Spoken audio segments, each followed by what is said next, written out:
옆 사람과 인사합시다. 예수님은 그리스도이십니다. 제가 대남정신병원에 1년 정도 사역을 했습니다.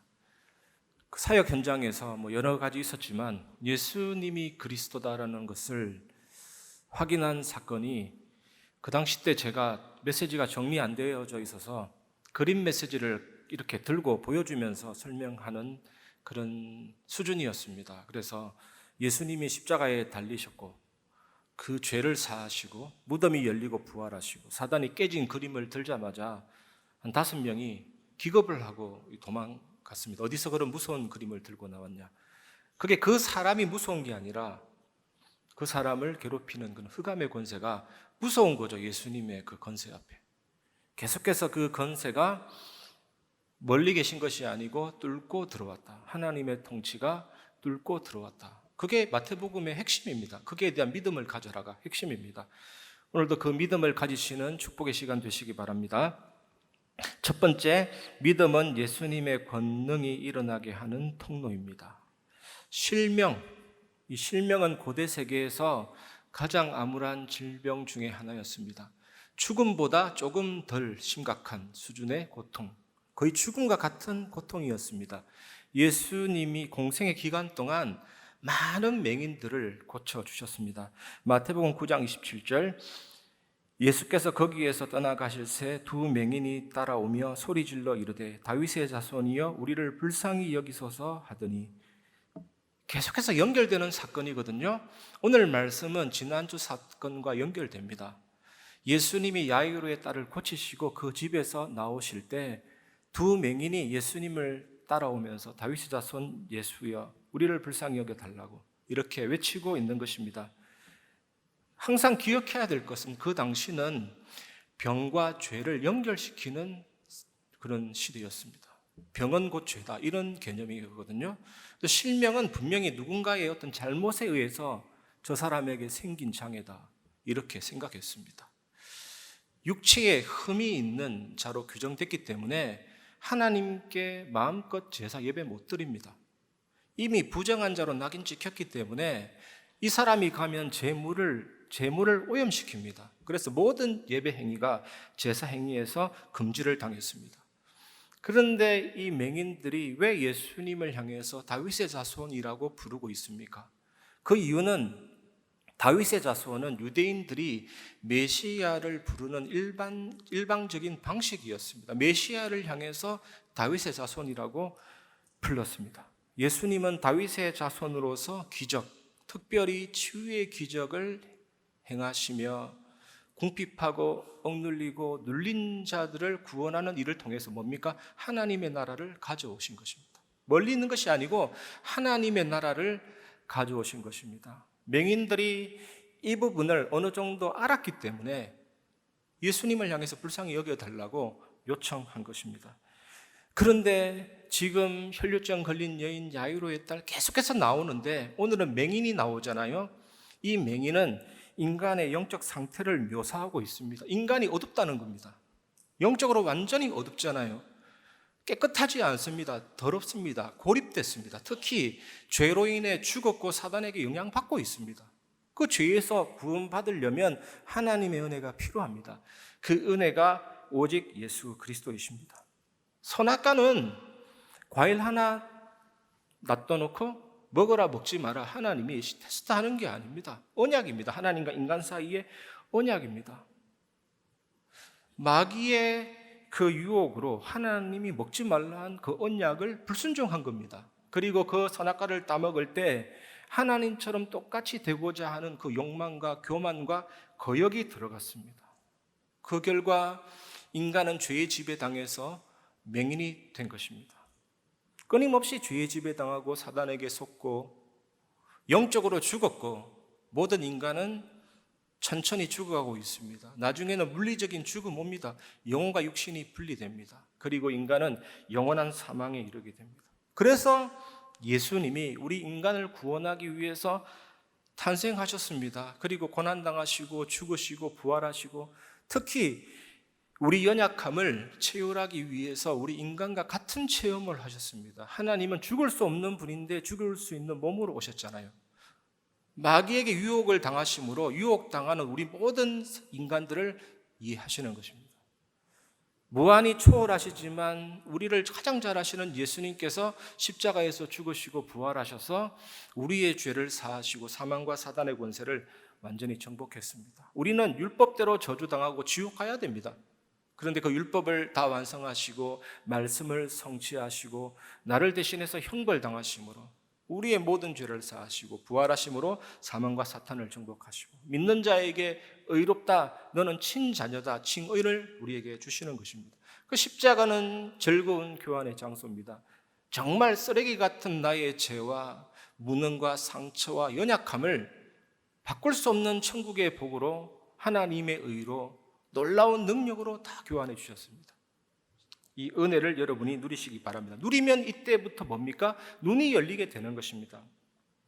마태복음 9장 28절, 예수께서 집에 들어가시며 맹인들이 그에게 나아오거늘 예수께서 이르시되 내가 능히 이 일을 할 줄을 믿느냐 대답하되 주여 그러하오이다 하니, 다윗의 아들을 외치면서 예수님을 따라온 맹인들은 예수께서 집에 들어가니까 같이 따라 들어왔습니다.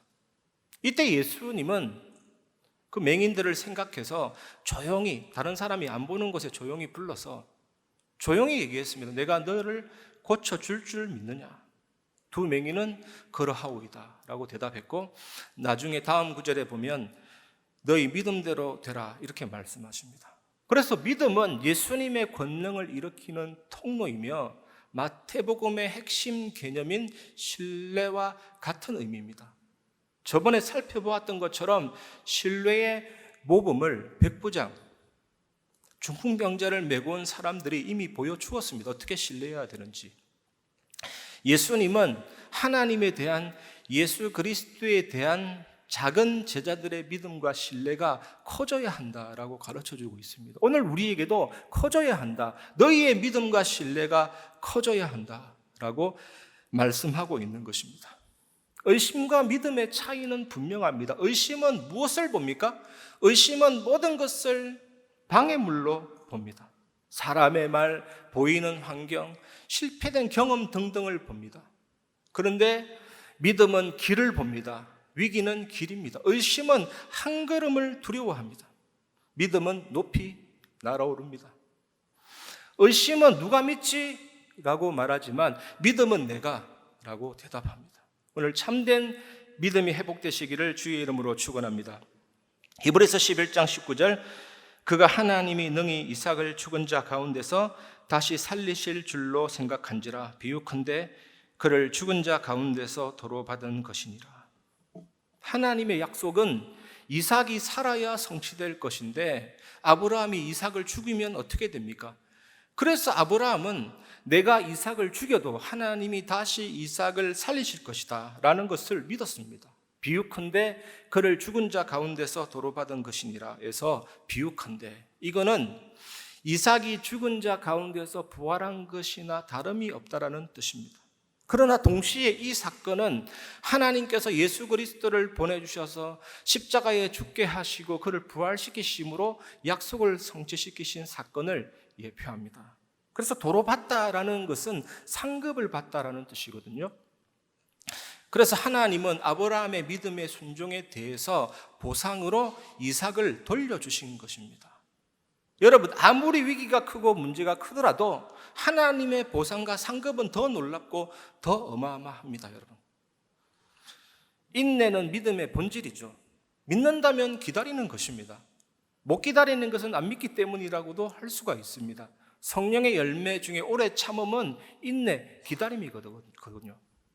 여러분, 정말 물러서지 말고 언약이 확실하다면 믿음으로 기다리시고 인내하시기를 주의 이름으로 축원합니다. 믿음은 권능을, 하나님의 권능을 불러일으키는 통로잖아요. 수요 예배 때도 말씀드렸지만 이 건물을 건축할 때 지붕에 콘크리트, 철근, 대들보를 넣어야만 튼튼해지는데 건축자재 아끼고 공사 기간을 단축시키기 위해서 철근, 대들보를 빼버리니까 그게 무량판 구조잖아요. 그러니까 점점점 무너집니다. 그 이점은 층고를 줄일 수 있기 때문에 같은 높이라도 많은 층을 넣을 수가 있거든요. 그런데 무량판 구조하니까 건물이 무너지니까 이게 지하실의 주차장에 그 지지대를 막 받치죠. 무너지지 말라고. 믿음이라는 것이 밑에서 받치는 지지대, 믿음은 바라는 것들의 실상이요, 믿음은 밑에서 받치는 지지대요. 이런 뜻입니다. 우리의 마음의 상태가 단단한 믿음의 상태, 그게 참 중요합니다. 오늘도 그 믿음의 상태가 회복되는 응답의 날 되시기를 주의 이름으로 축원합니다. 마태복음 9장 29절에서 31절, 이에 예수께서 그들의 눈을 만지시며 이르시되 너희 믿음대로 되라 하시니 그 눈들이 밝아진지라. 예수께서 엄히 경고하시되 삼가 아무에게도 알리지 말라 하셨으나 그들이 나가서 예수의 소문을 그 온 땅에 퍼뜨리니라. 예수님은 그들의 눈을 만지셨습니다. 만지시면서 너희 믿음대로 되라고 말씀하셨습니다. 예수님은 다시금 무한한 하나님의 사랑으로 병자들의 몸을 만지시면서 치유하셨습니다. 예수님이 말씀하시니까 어떻게 됐습니까? 그들의 눈이 밝아졌습니다. 그런데 예수님은 공개적으로 하시지 않았습니다. 은밀히 다른 사람들이 못 보게 조용한 곳에서 데리고 와서 예수님이 고쳐주셨습니다. 그리고 나서 아무에게도 알리지 말라, 당부하셨습니다. 이게 뭡니까? 예수님은 기적만을 요구하거나 메시아가 기적을 행하는 자로 알려지기를 원치 않으셨습니다. 물론 예수님이 이 땅에 오실 때 이미 종말이 시작되었고 천국이 시작되었습니다. 사탄의 권세는 깨어졌습니다. 예수님이 죽으셨을 때 우리의 죄가 사하고 사탄이 정복당하고 하나님 만나는 길이 열렸습니다. 예수님이 부활하실 때 사망과 사탄의 권세가 정복이 됐고 사망 안에 쏘는 것이 어디에 있느냐? 죽음의 독침이 제거됐고 디모데후서 1장 10절 사망의 권세를 패하셨고 사망이 무효화된 것입니다. 예수님 재림하실 때 종말이 완성이 되고 천국이 완성이 되고 사단의 나라는 최종적으로 완전히 붕괴될 것입니다. 그런데 기적과 치유는 하나님 나라가 회복의 나라라는 것을 상징적으로 보여주는 것입니다. 진짜 중요한 것은 뭡니까? 예수님이 그 하나님 나라를 가져오셨다라는 겁니다. 그 복음이 눈으로 보이게 나타나고 드러난다라는 것입니다. 치유는 하나님의 나라의 복음이 가져온 혜택의 일부입니다. 그 치유가 하나님 나라 복음의 전부이거나 핵심이 아닌 것입니다. 치유라는 수단에 집착해서 하나님 나라의 복음의 본질을 놓쳐서는 안 된다는 것입니다. 지금 예수님의 사역의 지향점은 십자가를 향해서 가고 있는 것입니다. 예수님이 십자가에서 죽으시고 부활하심으로 자신의 온전한 정체성이 알려지기를 원하셨습니다. 그런데 치유의 소문이 막 퍼지고 예수님이 이 시점에 사람들에게 붙들리게 되면 예수님의 십자가의 사역에 지장이 올 수가 있기 때문에 좀 잠잠하라, 알리지 마라, 이렇게 말씀하신 것입니다. 그런데 치유받은 자들은 너무나도 기쁘기 때문에 예수님의 소문을 온 땅에 퍼뜨렸습니다. 여기에서 하나님의 아이러니가 생기는 거죠. 예수님이 하지 말라 그랬는데 사람들은 했습니다. 그것도 하나님의 신적 작정인데 우리도 정말 이 부분에서 예수님이 그리스도다, 그게 진짜 중요한 것입니다. 어떤 중이 이런 말을 했습니다. 세상에서 가장 쉬운 불교라는 유튜브를 운영하는 중인데 뭐라고 했냐면 기복이 우습냐? 기복이 종교의 핵심이다. 이 말로 생각하면 이 중들이 막 자기를 비우고 무아일체에 들어가도 결국 나예요. 나를 신적인 경지로 올리는 거잖아요. 모든 게 다 납니다. 나 중심입니다. 이기주의입니다. 신앙이라는 것도 믿고 받드는 건데 기복신앙은 복받기 위해서, 치유받기 위해서, 기적 체험하기 위해서 믿고 받드는 겁니다. 쉽게 말하면 예수님이 기복신앙이 알려지기를 원치 않았습니다. 십자가가 널리 퍼지고 예수님의 죽음과 부활이 널리 퍼지고 그 속에서 내가 누군지가 알려지기를 원했던 겁니다. 예수님이 원하는 것과 사람들이 원하는 것이 맞지가 않은 것입니다. 여러분, 마태, 마가, 누가, 요한복음에 많은 기적들이 나오지만 그 기적의 핵심이 뭡니까? 예수님이 그리스도라는 사실을 정확하게 알고 너희는 제자가 되어서 나를 따르라, 이거잖아요. 이 은혜가 여러분이 있기를 주의 이름으로 축원합니다. 두 번째, 귀신이 쫓겨나는 것은 하나님 나라의 도래의 증거입니다. 마태복음 9장 32절 그들이 나갈 때에 귀신 들려 말 못하는 사람을 예수께 데려오니 예수님과 그 일행이 집에서 밖으로 나가자 사람들이 귀신 들려 말 못하는 사람을 예수님께로 데려왔습니다. 헬라어로 코포스라는 단어는 말 못하는 사람이라는 뜻인데, 실제로는 듣지 못하기 때문에 말하지 못하는 사람을 나타내는 용어입니다. 결국 귀신 들려서 듣지 못하고 말하지 못하는 아주 기가 막힌 상황에 빠진 사람입니다. 당시 사람들은요, 듣지 못하고 말하지 못하고 보지 못하는 근본 원인은 완전히 사탄의 역사라고 이해하고 있었거든요. 그런데 듣지 못하고 말하지 못하는 귀신 들린 이 사람을 예수님이 치유했다. 또다시 제가 강조합니다. 이게 뭡니까? 하나님의 나라가 현장에 뚫고 들어왔다. 하나님의 통치가 현장에 실현되었다. 이 증거입니다. 그 하나님의 통치가 중요한 겁니다. 예수 그리스도의 위엄과 영광이 더 중요한 것입니다. 여러분, 어감이 다릅니다. 내가 만난 그리스도. 이거는요, 나를 강조하는 거죠. 정말 내가 만난 그리스도, 이게 돼야 됩니다. 완전한 예수님의 영광, 하나님 나라의 영광이 실현되고 선포되기를 주의 이름으로 축원합니다. 마태복음 9장 33절 34절, 귀신이 쫓겨나고 말 못한 사람이 말하거늘 무리가 놀랍게 여겨 이르되 이스라엘 가운데서 이런 일을 본 적이 없다 하되 바리새인들은 이르되 그가 귀신의 왕을 의지하여 귀신을 쫓아낸다 하더라. 귀신이 들리면 정신적으로나 육체적으로 심각한 질병을 얻을 수가 있습니다. 그런데 질병이 언제나 귀신 들려서 생기는 것은 아닙니다. 질병의 원인은 너무나도 많고 다양합니다. 하지만 그 가운데는 귀신 때문에 생기는 것도 있습니다. 예수님은 이때 엄청난 능력을 보여주십니다. 귀신이 쫓겨나고 듣지 못하고 말 못하는 사람이 말을 하게 된 것입니다. 이렇게 귀신이 쫓겨나고 사람이 고침을 받는 것은 뭡니까? 계속 강조합니다. 메시아를 통한 하나님의 나라가 도래했음을 입증하고 증거하는 것입니다. 하나님의 나라가 여러분 현장에 임하기를 주의 이름으로 축원합니다. 예수님의 능력에 대해서 사람들은 놀라면서 어떤 말을 했습니까? 이전에는 이런 일을 진짜로 본 적이 없다. 그런데 바리새인들은 시기 질투 가득했습니다. 예수 저자는 사탄과 동맹을 맺고 있다. 귀신의 두목의 힘을 빌려서 귀신을 쫓아낸다라고 비난했습니다. 이 예수님은요, 자신의 권위로 귀신을 좌지우지하고 복종시키는 능력의 하나님입니다. 그 예수님의 능력을 보고 사람들은 어려운 선택을 할 수밖에 없었습니다. 어떤 선택입니까? 둘 중에 하나입니다. 예수님이 구원자이거나 하나님이거나, 아니면 사탄의 첩자로 이중 거래를 하고 있거나, 둘 중에 하나를 선택해야 됐죠. 우리는 여기에서 당연히 예수님이 그리스도다, 하나님 나라 천국 복음을 선택해야 되는 것입니다. 당연한 것이고, 사람들이 때때로 이렇게 말합니다. 내가 그 자리에 있었다면 나는 분명히 믿었을 것이다. 이건 옳은 신앙이 아닙니다. 반박할 수 없는 증거가 눈앞에 팍 펼쳐져 있는데도 믿지 못하는 사람이 너무나도 많이 있습니다.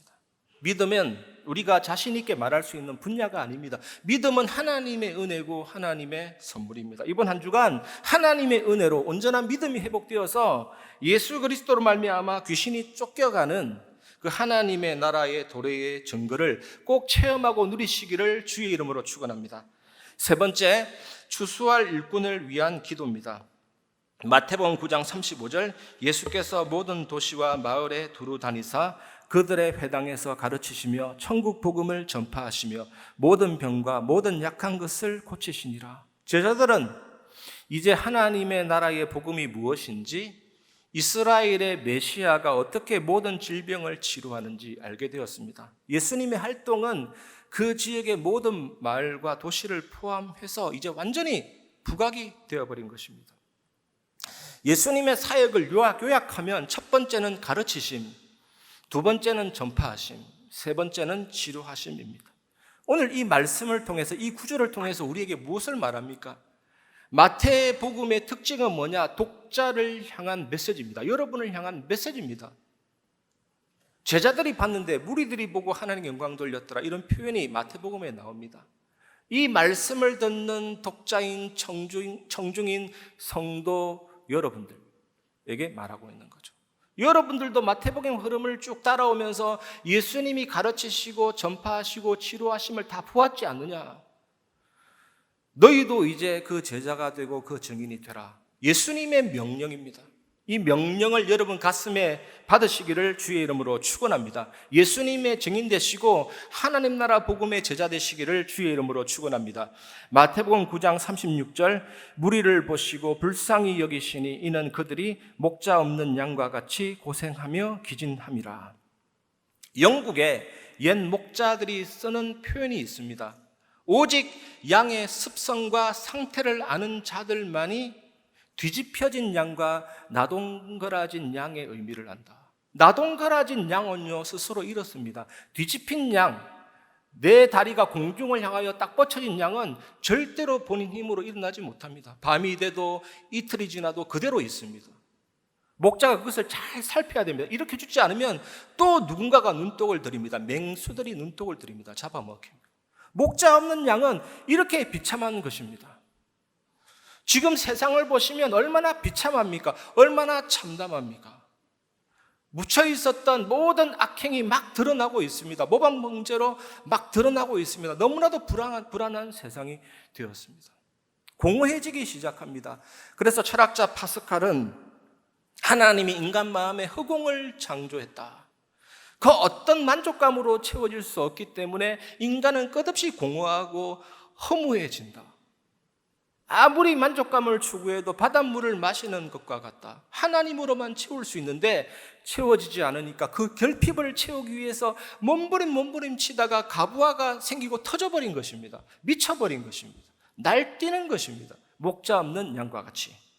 우리는 목자 없는 양같이 고생하는 영혼들의 갈급함을 보아야 될 줄 믿습니다. 그런 제자가 되고 그런 교회가 되기를 하나님은 원하십니다. 마태복음 9장 37절 38절, 이에 제자들에게 이르시되 추수할 것은 많되 일꾼이 적으니 그러므로 추수하는 주인에게 청하여 추수할 일꾼들을 보내주소서 하라 하시니라.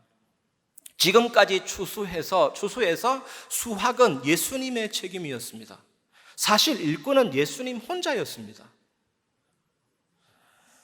계속해서 천국을 선포하신 분도 예수님 한 분이셨습니다. 이제는 예수님은 하나님의 나라 그 왕권을 위해 사람을 낳고 추수할 책임을 이어갈 그 일꾼들을 보내주셔서 아버지께 구하라고 하셨습니다. 영혼을 구원하시는 하나님에게 영혼을 구원할 제자를 일으켜 주소서라고 기도하라.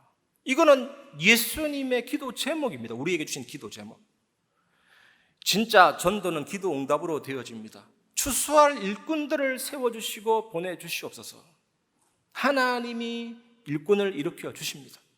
여러분이 그 일꾼 되시고 그 일꾼들이 풍성해지는 교회가 되기를 주의 이름으로 축원합니다.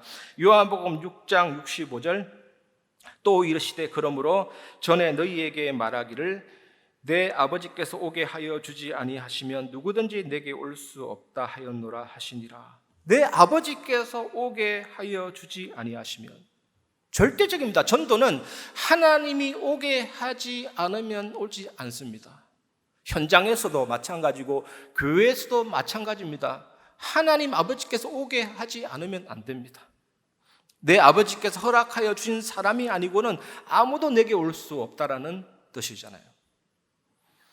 오늘 저의 설교를 듣고 마음에 풍성한 은혜가 임하는 사람이 있을 수도 있고, 그냥 단 한 사람의 설교로 또 하나의 설교로 들을 수가 있는 것이죠. 그런데 그 설교를 듣고 전도자의 메시지를 듣고 성령께서 부르시고 아버지께서 오게 하시는 그 부르심의 역사가 있는 것입니다. 그래야만 회개가 나오고 믿음이 생기고 영접하고 중생되고 거듭나게 됩니다. 그렇게 될 때 너는 의롭다라는 칭의를 받게 됩니다. 하나님 자녀가 되는 양자됨의 축복이 옵니다. 그 사람은 끊임없이 성령과 말씀으로 변화가 일어나고 죄와 세상과 사탄과의 싸움으로 성화, 거룩하게 변화가 됩니다. 나중에는 천국에서 영화롭게 됩니다. 죄를 지을 수도 없는 온전한 사람으로 변화가 일어나게 됩니다. 이 구원의 순서 여정은 하나님이 제자들을 통해서 진행하십니다. 어떻게 진행하십니까? 성삼위 하나님의 비밀과 보좌의 축복으로 진행하십니다. 여러분, 하나님은 온 우주에도 충만하시고 여기에도 충만하시고 오직 하나님만이 할 수 있습니다. 시공간을 초월하는 영원하시고 무소부재하시고 전지전능하신 하나님, 그 하나님이 말씀을 이루고 성취하시고 그 하나님이 사람으로 오셔서 구원을 완성하시고 그 성령께서 구원을 적용하시고 영력, 지력, 체력, 경제력, 인력을 주시고 그 힘으로 우리는 추수할 책임을 이어갈 사람이 되고 그 사람을 세우는 것입니다.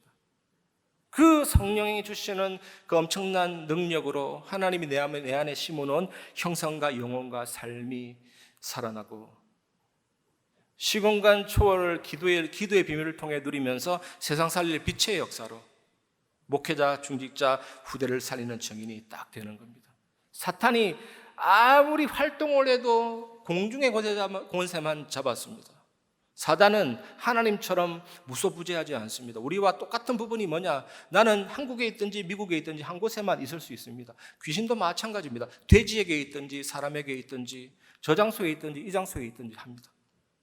그 공중권세 잡은 자를 예수 그리스도께서 죽음과 부활로 정복하셨습니다. 이 사실을 든든하게 가지는 사람은 흔들리지 않는 망대가 됩니다. 여러분, 요즘에 뉴스를 보면 무섭다는 생각이 들어요. 그냥 공포스럽다가 아니라 참 무서운 세상이 됐다. 저도 딸을 가졌는데 이 아이가 앞으로 살아갈 세상은 참 참담한 세상이다. 이거는 메시지입니다. 우리 교회와 전 세계 교회를 향한 메시지입니다.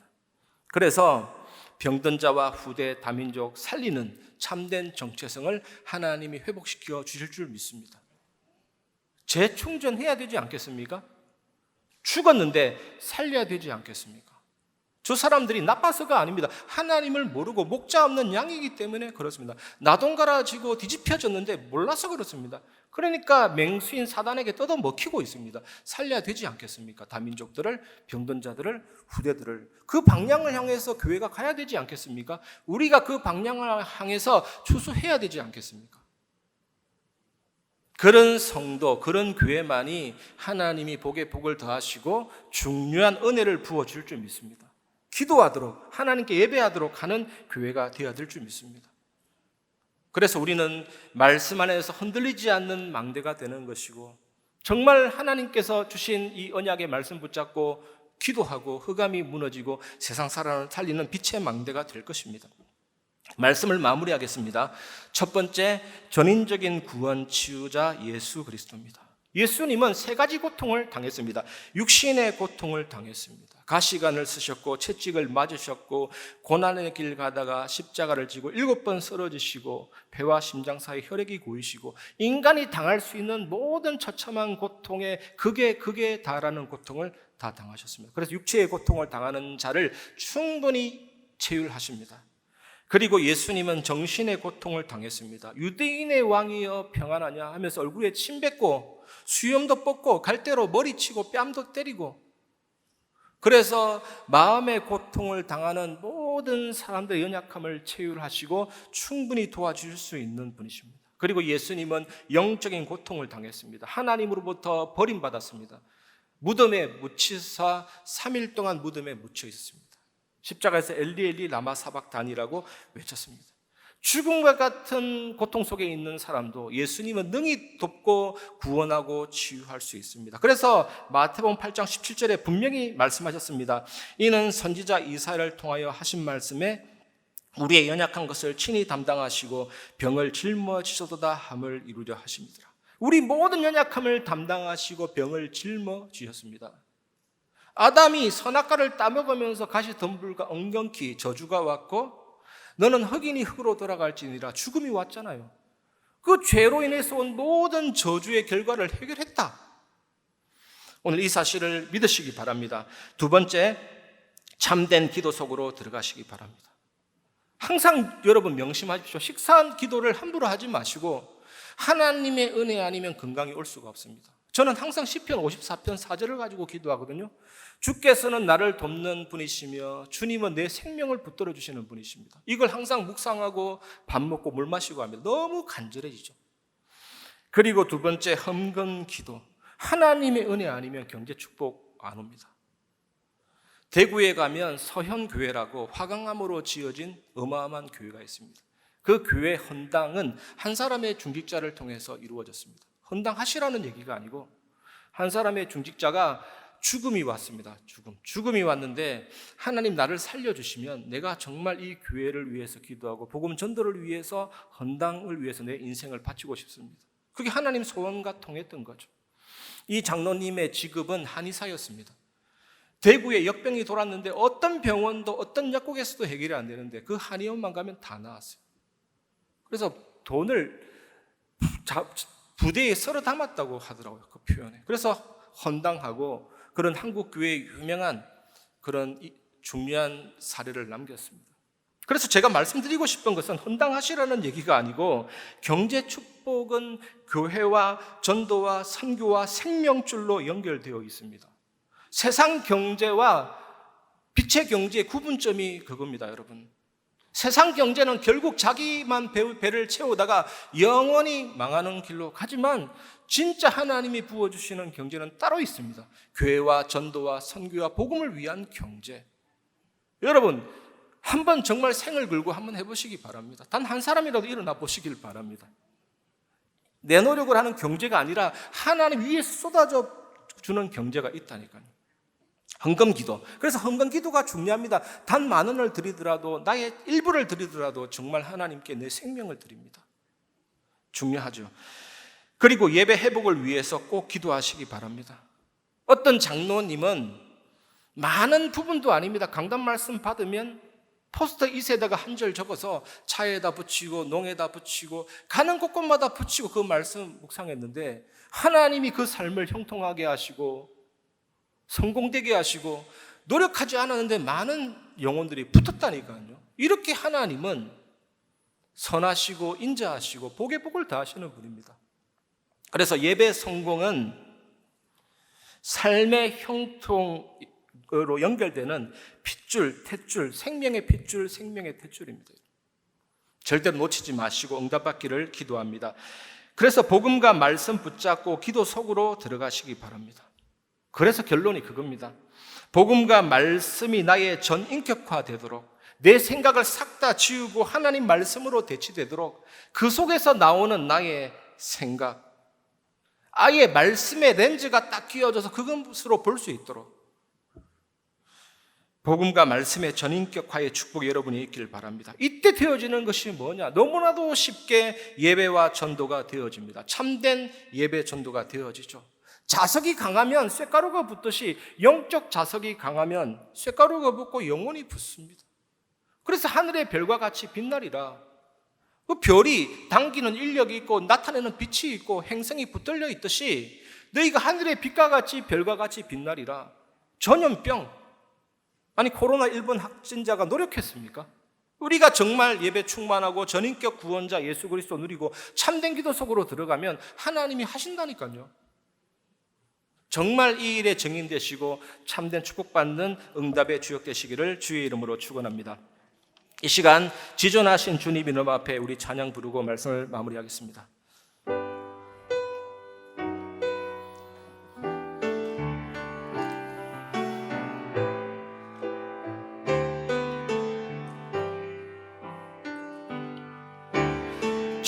지존하신 주님 이름 앞에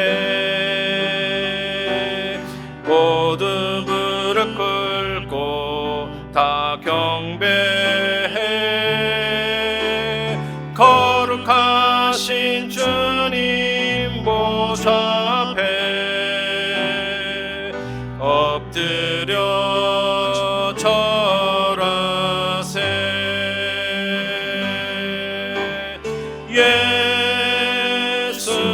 예수는 그리스도, 예수는 주,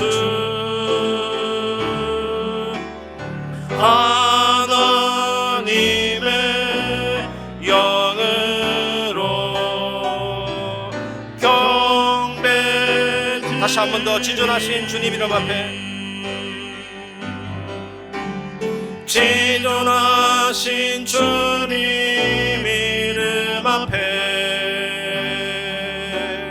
모두 무릎 꿇고 다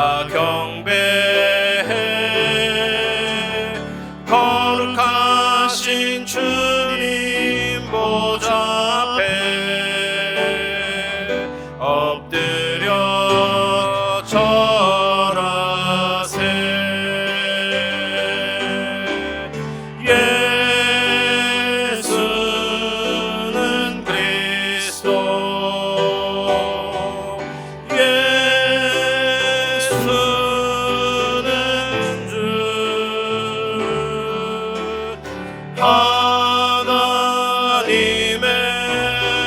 영으로